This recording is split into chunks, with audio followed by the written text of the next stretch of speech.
Hello, I'm Dango Rose. Welcome to the Mountaineer Podcast, where everybody's listening. The Mountaineer brings you the latest news of the Peak to Peak region, in print, online, through our podcast, social media, and special publications. Now, listen in to the latest news of the area with our local journalists.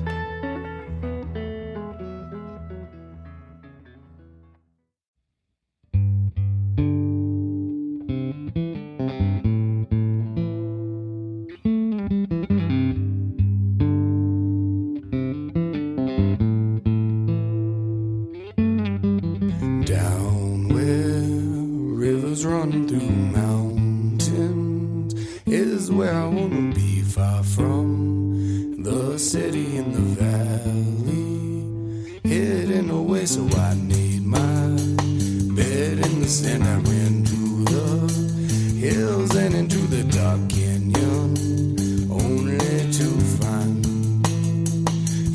who I am.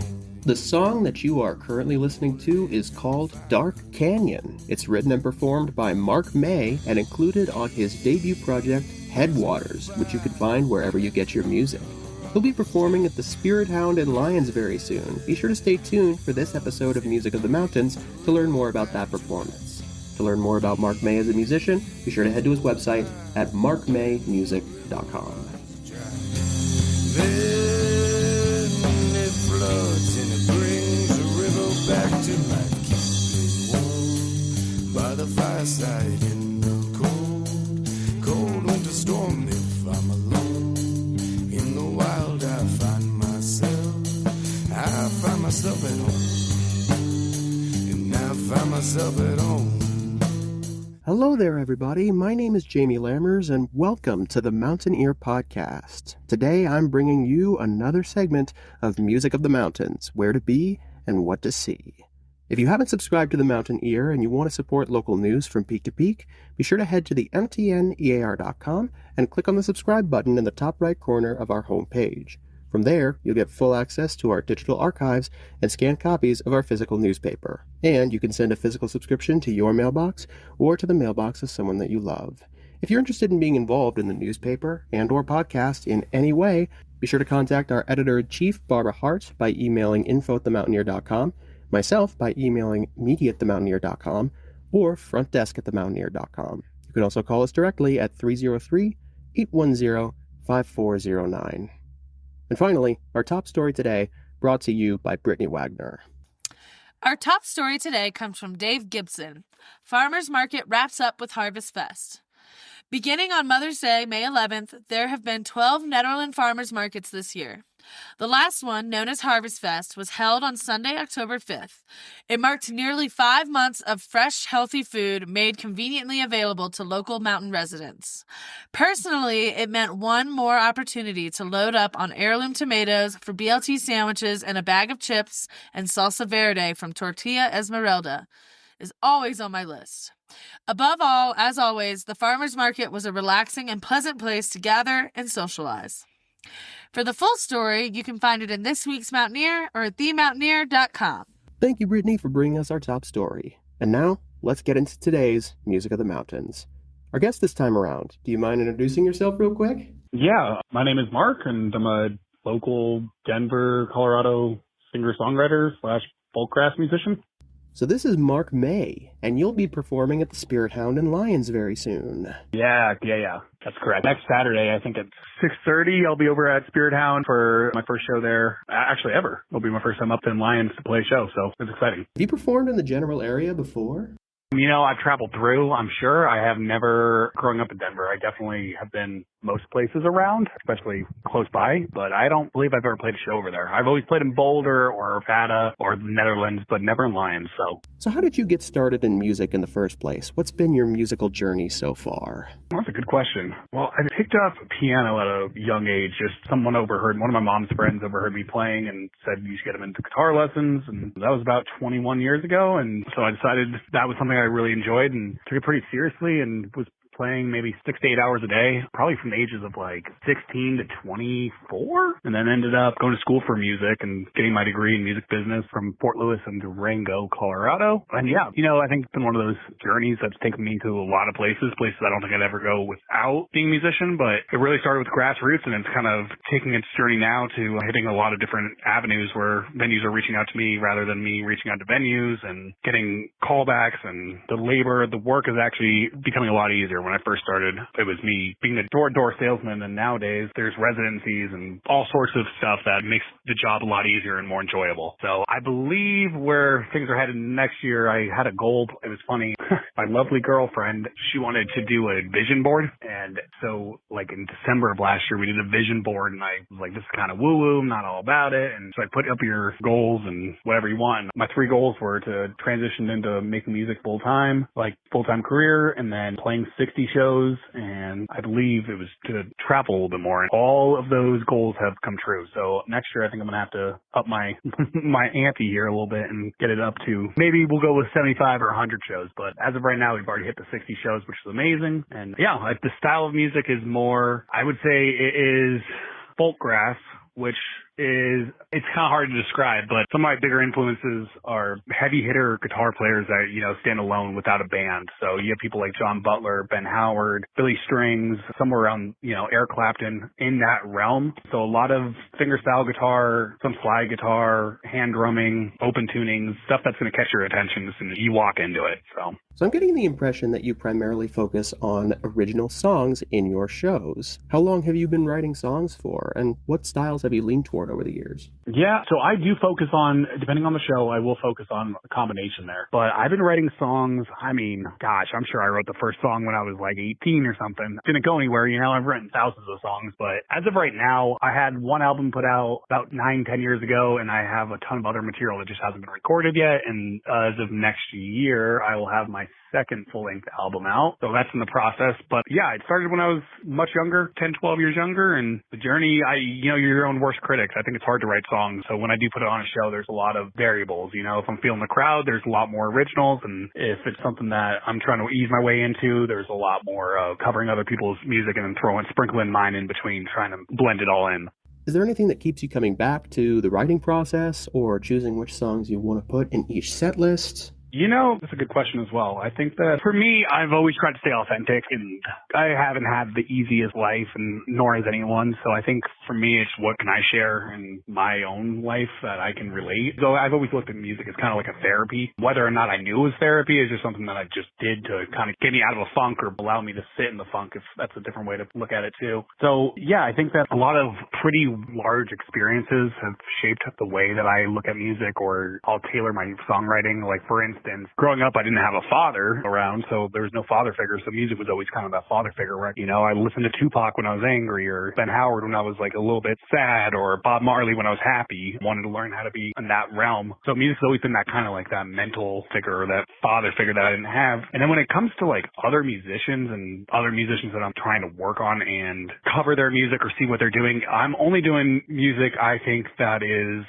something that I would go and spend my own money on, and I'm the most critical person when it comes to music. So if something catches my eye and I'm like, wow, that's one of those things. Like there was a show I went to, my first Red Rock show was John Butler, and I saw, you're not familiar, he plays a song called Oceans, and that song is an 11-minute song, and it took me, 6 years how to learn how to do it. And I'll bust that out from time to time, and people are always amazed because it's such a complicated song. I think even if you Google it, it's like hardest songs on guitar, Oceans pops up as like one of the top 3. So those pieces of music are stuff that I think that nobody else is doing, and I think that's part of the reason I'm getting those residual gigs, and things are coming back in full swing for me, where, you get some other local musicians that are really good at what they do, and I'm really good at finding that little niche, that's going to set me apart both visually and sonically. It's not your simple G chord gym stuff. I guess I should put it that way. Is there anything that you particularly love about being able to perform live and share the music that you love with an audience? Well, music's universal, that's for sure. That's something I've noticed, where you go into a show and the person that is sitting in front of you who is giving you the smug face and doesn't seem to be interested in what you're doing is your biggest fan. My job as a musician is to keep butts in seats. That's the bread and butter of what I do. Sometimes I'm feeling like a joker or like a jester, and that's how it feels to be a musician. You're not always going to win everybody, and sometimes you're just getting the laughs and kind of like the laughing stock. But that's, as I've gotten more serious about music and progressed my like live music career and gotten more comfortable in my own skin, because it's one of those things where I remember playing like at an open mic. There's a venue called the Roxy off of Broadway, and this was, my gosh, 2018, 2016, and I was so uncontrollably nervous, my leg wouldn't stop shaking. Like, it was to the point where you could visually see it. And when I was able to finally play a couple more shows live, I mean, hundreds of shows more live, my legs finally stopped shaking. So being in front of people has never been easy. And even if I'm confident public speaker and all that stuff, it's such a personal thing. I've always kind of believed that being in a band or having a relationship in the music world is almost deeper than having a significant other. And I have a significant other, and I still stand by that. I think it's just deeper understanding sometimes of a language that everyone can understand, but not everyone can speak. And if you can speak with somebody else, there's a real special thing going on there. And I should say, I've been very fortunate in the music world. You know, I'm 31 now, about to be 32. And when I was 16, I got picked up by a really famous musician who ended up passing away 5 years ago, but she had played Red Rocks, and her name was Amanda Capper. And so she was my music mentor, and she moved to Nashville. So I got a very large step prior to even playing my first show. And then a couple years later, I got picked up by Red Light Management, and that's Dave Matthews Band. That's their record label. And I got picked up to send them a demo, and that was right before I was about to go to college. And my mom was telling me, she's like, you're going to college, you're not doing any music until you're done with your college degree. And at the time, I was really resentful and mad about it, and it was probably the best thing that ever happened to me, because being in that age group, you think you know what you're doing. And if I was 18 doing it, my music wouldn't be anywhere near where it is now, because I didn't have any experience or life experience. So a lot of what I'm focusing on now, and especially when I'm playing live, is what works, what doesn't work, and the things that do work make it to the next show. And I've done so many times, and it's repeated, that there's a very fine line of what goes into these shows, I guess. So everything is tailored. It's kind of like riding a wave. You got your slow songs sprinkled in with the heavy hitters that will keep people butts in seats. And then it just kind of goes up and down. And then the grand finale, making sure everyone remembers who you are. So however you want to take that, come see the show. You'll get a glimpse for yourself, I suppose. And is there anything that you hope people will take away from your shows when they come to see you perform? Something I want them to take away, I can't say what I want them to take away. As long as I'm getting people to get out, I think that's huge. I don't know if there's anything I necessarily want people to take away other than just they had a good time, they enjoyed themselves. They were able to experience something, a moment with other people, including myself. Every time I go to a show, that's how I feel. I'm like, I got to experience that moment, This is never going to be done the same way again. And most of the time, that's the case. But on the funny side, like, I did go see Snow Patrol this year. I don't know if you're familiar with the band, but I listened to all of high school and middle school growing up, and I saw them, and I made the mistake of looking up their set list from their North American tour, and every song was the same, right? So I knew what they're going to play before they even played it, because I looked it up, and it was kind of disappointing. So what I want people to be is pleasantly surprised and along for the ride, I guess. That's kind of the only takeaways I can really hope for.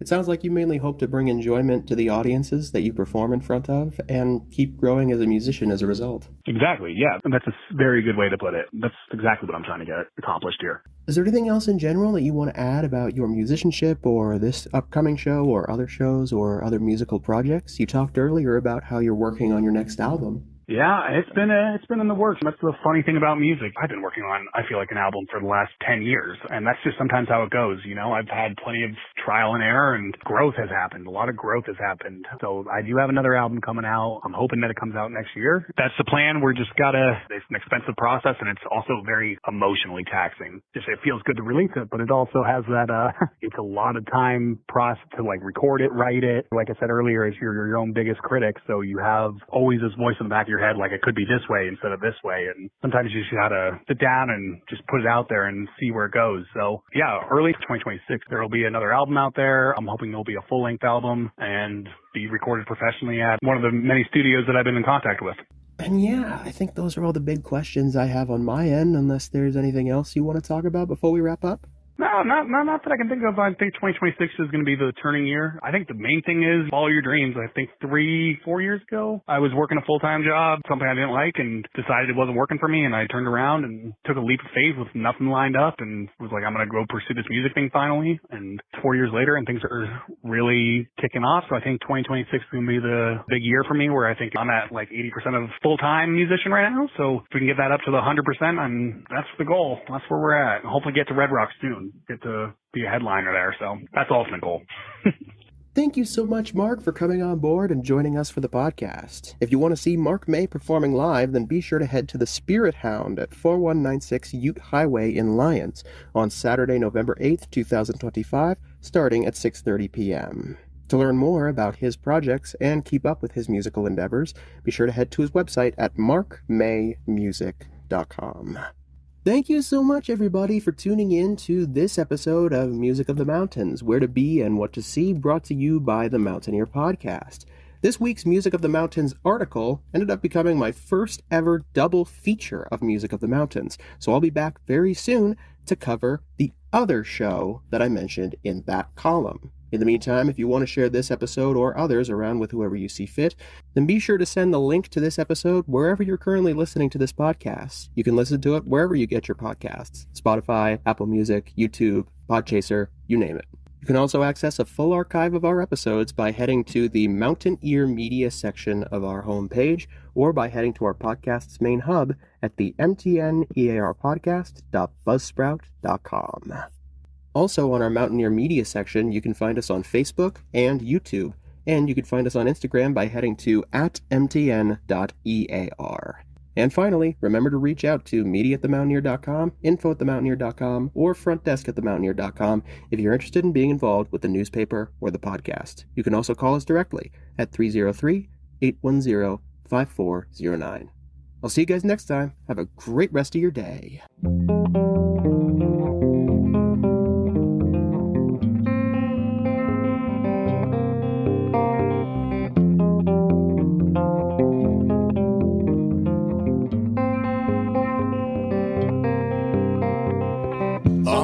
Restless nights, scared to shut my eyes, only to open them to my mama crying. Mama, I hope to help you heal. I hate to see the way. The song that you are currently listening to is called Hope to Help You Heal, and it's the opening track from the debut project by Mark May, Headwaters, which you can find wherever you get your music.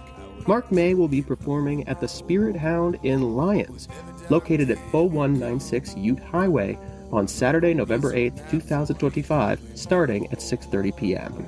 To learn more about this show and his musical endeavors as a whole, be sure to head to his website at markmaymusic.com. Anger at a stranger the other day. Understand the place I'm in, understand the place I'm in. If I misbehave, and I hope with every dark day will come a peaceful night for you, and I hope with every dark day will come a peaceful night for you, and I hope with every dark day will come a peaceful night for you, and I hope. And that's it for our show. Subscribe online to get more access to more news, weekly updates to our community calendar, and a link to our YouTube channel by visiting themountaineer.com. Be sure to use the coupon code PODCAST when subscribing for a 10% discount, only available to our listeners. If you are in the local Peak-to-Peak area, be sure to pick up a print edition of The Mountaineer at a local business. I'm Dango Rose. Thank you for listening.